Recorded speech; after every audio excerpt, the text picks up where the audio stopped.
Now, the third type of figurative language is metaphor, which is something similar or so close to the previous type, which is simile. When we're talking about simile, we were talking about comparing two unlike things using as or like. Okay, comparing two unlike things using as or like in order to make the comparison. The difference between metaphor and simile here is like we are making this such a comparison between two unlike things but without using as or like.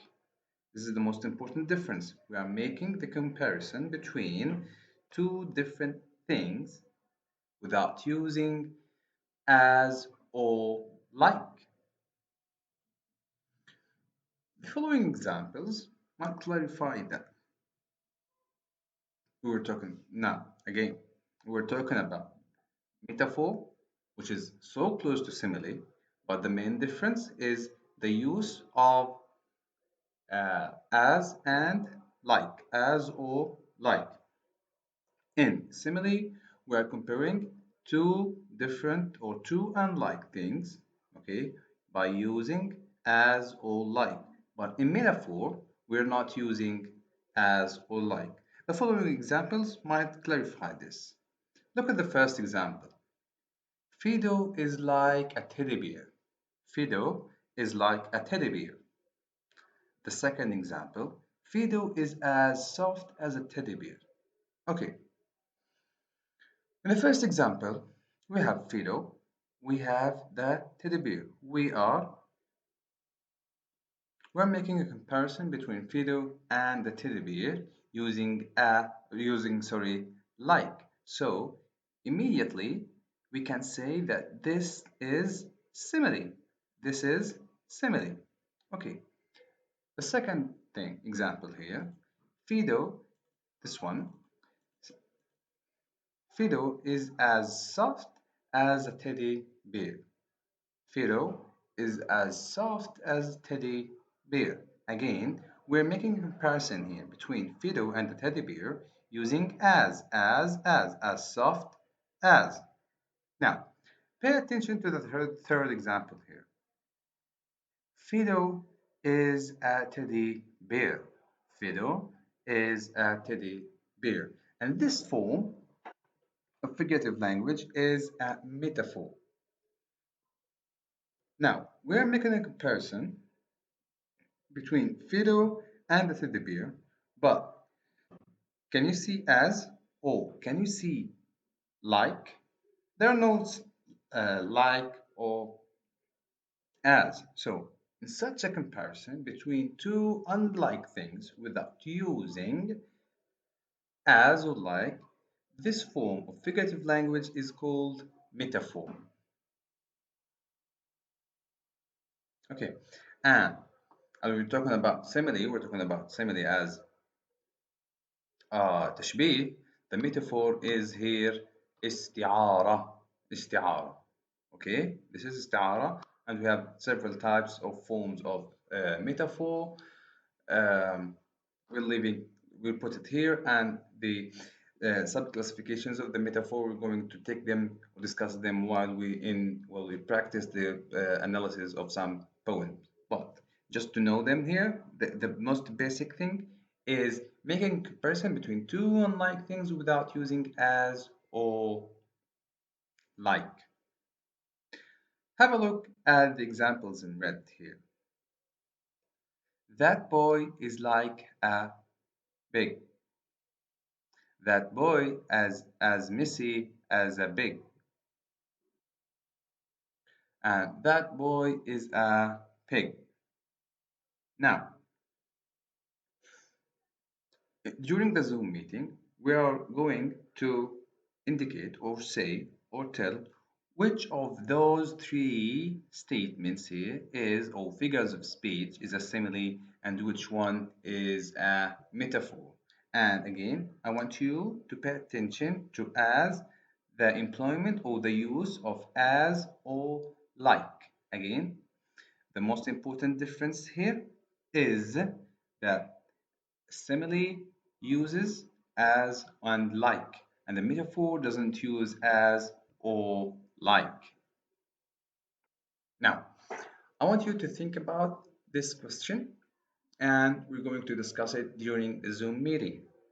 Which of the following is the correct definition for metaphor?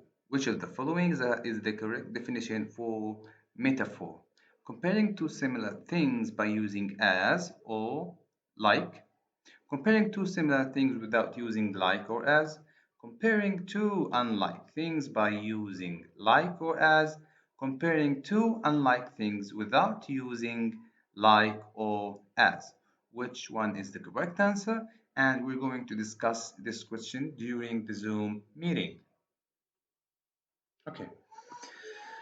The fourth type of figurative language, which is something we talked about and we discussed in details during the previous lecture, just only to give you one example of such thing, which is alliteration. When we talked about alliteration, we talked about the repetition of the beginning consonant sounds, or the repetition of the consonant sounds. As I'm not going to go in details into this, but because we discussed this in the previous lecture, like while we were talking about the musicality and the possibility of poetry, okay, like we have such a form of figurative language when we talk about alliteration, the repetition of the consonant sound, with like Hank held his head high. Hank held his head high. And you can see clearly that here they're most focused on the repetition of the sound ha. Hank ha ha held ha his ha head ha high. Hank held his head high. Another example, Larry loves lemonade and lollipops. Larry loves lemonade and lollipops. Here, the consonant sound that is repeated, is constantly repeated here is L, L sound. Larry, loves, lemonade, and lollipop. Lollipop, we have 1, 2, 3, 4, 5. We have a consonant sound that is repeated 5 times. This form of figurative language, we call it alliteration. Okay. The following type of figures of speech here we have hyperbole. Hyperbole. And here we mainly talking about exaggeration. Such an exaggeration in using such a figurative language is mainly meant to emphasize or empower or overstate something. Basically, such an exaggeration is not taken by its literal meaning. Instead, such an exaggeration is used to create a stronger impression or a lasting or a long-lasting impression. Like we might have an example, for example, from the common words or common things like we say in our daily life, for example. In Arabic, for example, in some Bedouin accents في بعض اللهجات البدوية تلاقي واحد بيحكي لك صيحت لما فحمت أو بكيت لما بمعنى صيحت لما فحمت بمعنى عيطت لما صار لوني أسود زي الفحم. In such a figurative language, like I cried until my color turned as black as coal. Mainly, this thing indicates the level of anger or sadness that he cried so much, cried so heavily, okay, until his face turned red, and the flow of the blood, تدفق الدم, okay, was interrupted. يعني تدفق الدم مثلا بمعنى انه لما بتحبس الدم في منطقه معينه شيء بتحمر، بعدين لما بيزيد احتباس الدم فيها بتزرق بصير لونها ادكن، فاهمين؟ بتحمر بعدين بتزرق بصير لونها ادكن، لما بصير لون الزراق كتير لما بقرب على الاسود. هي الفكره الرئيسيه من مثلا عيطت او صيحت لما فحمت. تمام. Such an exaggeration, okay, is not mainly, it doesn't make any sense here that somebody is crying until he turned as black as coal, for example. But it indicates the strength of the hardships or the anger or the sadness, the level of the sadness or the degree he cried too much. He cried too much. Okay, let's have an example here. Since he had been away from home, he had gotten as thin as a toothpick. This thing indicates something important that he became thin. Okay, instead of saying that he became so thin, okay, the writer here, this sentence is exaggerating uh, the level the level of getting thin into like it has two things here. It has two things as simile and sorry simile because it is comparing two things, a human with a toothpick, and exaggerating the meaning, which is a figurative form of language of a type of figurative language. Okay, instead of saying that he is so thin, he is resembling or assimilating or saying that he becomes so thin as a toothpick. In Arabic language, for example, يجي واحد بيحكي لك ايش؟ من الجوع لزق بطني في ظهري. أو فعليا في حدا بلزق بطني في ظهره؟ لا، بس هذا عملية ايش بنسميه بالعربي؟ إغراق المعنى، أو المبالغة بغرض إغراق المعنى. Again, hyperbole, is exceeding the literal meaning of getting so thin as the toothpick, which the literal meaning might not make that very sense, okay? But it is exceeding the meaning in order and exaggerating the literal meaning in order to indicate something deeper or something embedded in the meaning, which is like he is becoming to indicate his thinness, he indicate like the starvation he was in. He was not paying attention to his food. He was like so busy, for example, or he didn't have enough money to buy food. Such things might be indicated within the context. Okay, we have another three examples here. We're going to discuss and talk about during our Zoom meeting. Those shoes cost a king's ransom.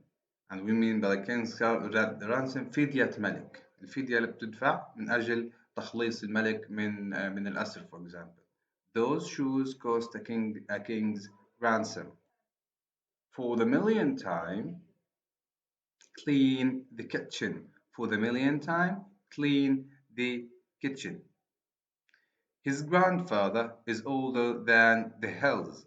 His grandfather is older than the hills. Are those sentences or such sentences exaggerating in the meaning or not? Okay. If yes, we're going to say yes. Why? If no, we're going to say no and why no. Okay.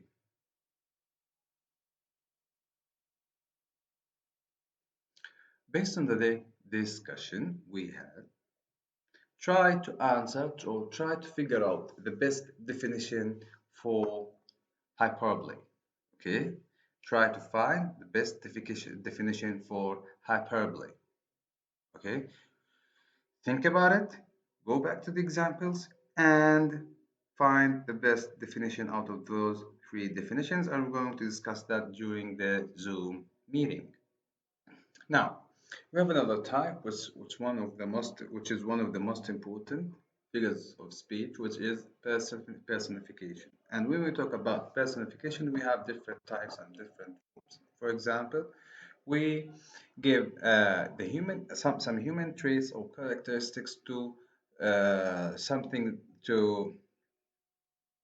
things that are not human. Okay, like for example, we could give an human traits for trees or animals, for example. This is one type, and another type we might give some human or animalistic or the characteristics or traits of living things to other things that are not or unliving things, dead things, for example, or inanimate things or inanimate objects, for example, like الجمادات for example, inanimate objects or intangible things, الأشياء or the abstract things, الشغلات أو الأشياء المجردة, and we give them some concrete things, for example, like we give the concrete things.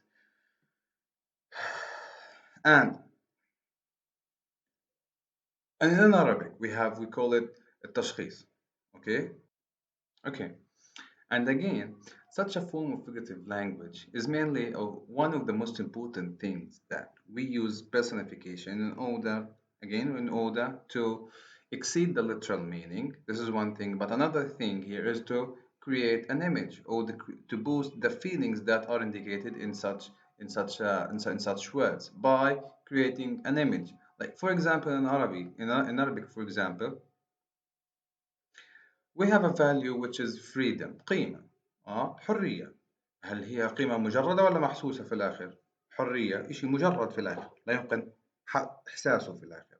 بس لما تيجي تحكي when we say تنسم عبير الحرية، تنسم عبير الحرية أو شعر بالحرية. Now, we are giving the values or the characteristics of concrete things، الأشياء المجردة، الإحساس، الإحساس، الشم، to some abstract things، أشياء مجردة للحرية. هل اليوم فعليا in real life can we smell freedom? Can we touch freedom? In real life we cannot. The immediate or the literal meaning that is indicated in this sentence might look absurd, nonsense, meaningless. Can you smell freedom? You cannot. Can you touch freedom? You cannot. Can you feel it? Feel it تشعر بها بالمعنى الحسي زي ما بتشعر بالكوباية بالقلم بالكيبورد بأي شيء. You cannot. But using such a figurative language that exceeds the literal meaning, which is absurd, which is like might be meaningless, the literal and immediate meaning, that exceeds it to a more hidden or embedded, meaning to boost or to evoke something which we talked about before now, which is which is the imagery, for example, which is more beautiful to say he gained his freedom or he gained أو حصل على حريته ولا أخيرا تنسم عبير الحرية. يعني حتى كمان مش تنسم الحرية، تنسم عبير الحرية، الرائحة الجميلة. تمام. Now, English language, if we have some examples, for example, the willow tree shook her long hair. The willow tree shook her long hair. The willow tree is شجرة الصفصاف. Shook. Even the pronoun her, not its long hair, her long hair, as the willow tree is a lady or a female, and the long hair. Here, the point of personification is who has a hair, for example. Who has a hair? For example, a lady, humans do have their hair. And what type of hair that can be shocked or you can like exaggerate in moving around your hair or make like movements in order to show off your hair يتفاخر to show off the beauty of your hair. Okay, the form of this personification here,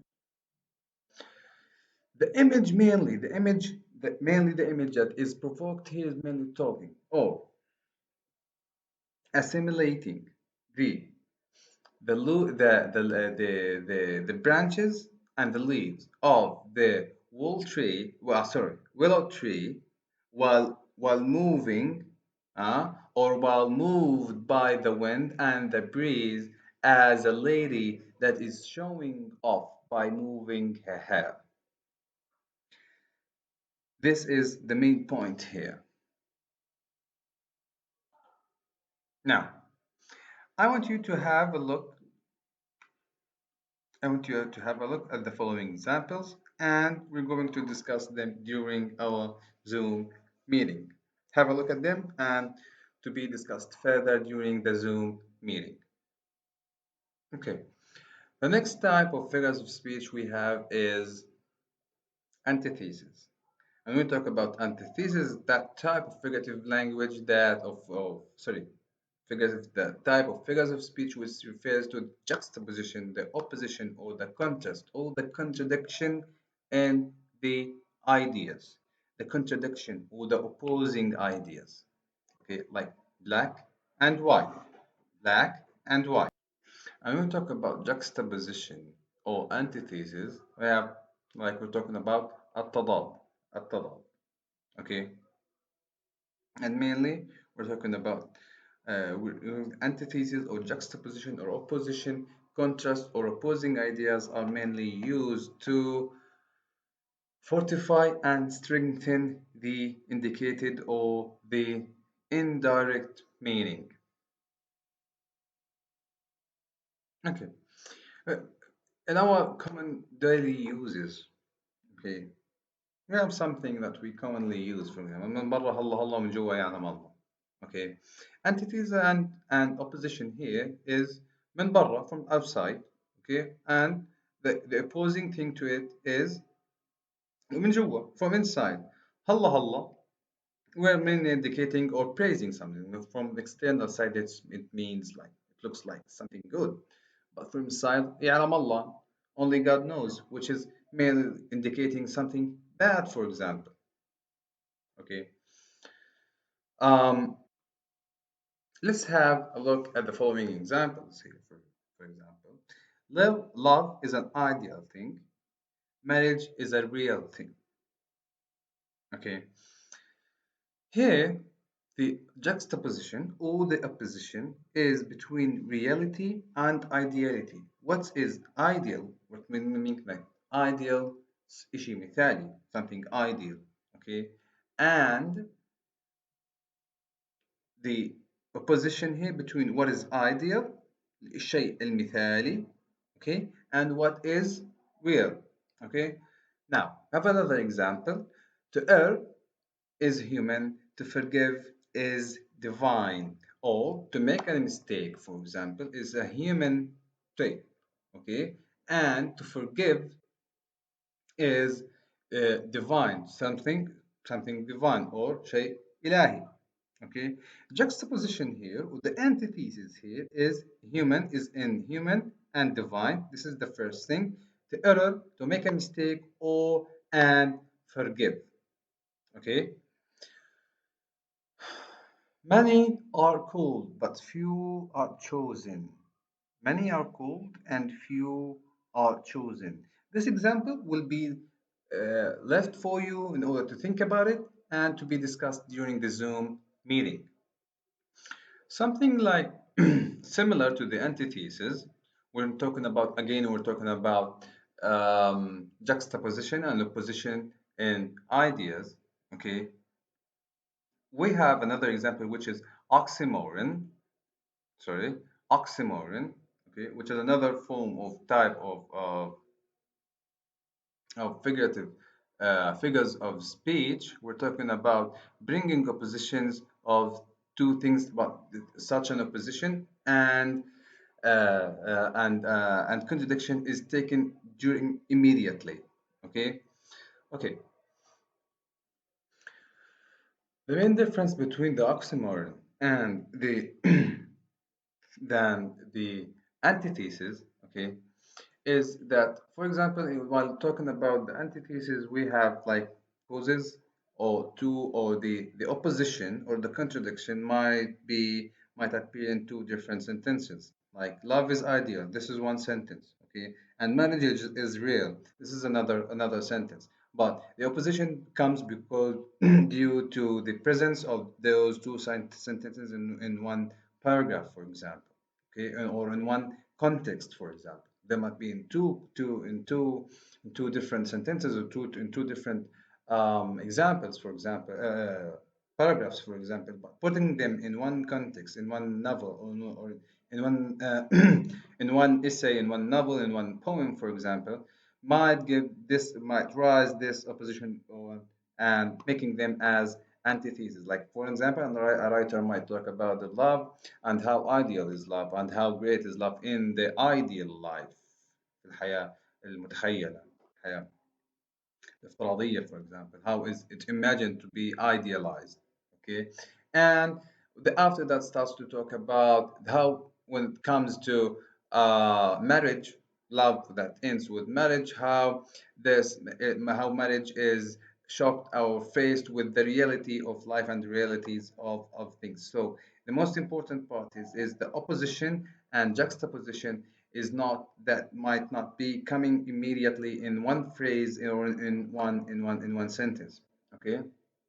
But when we talk about oxymoron, the most important thing here is the opposition and the juxtaposition, or the juxtaposition or the opposition comes immediately in the same statement or in the same sentence here.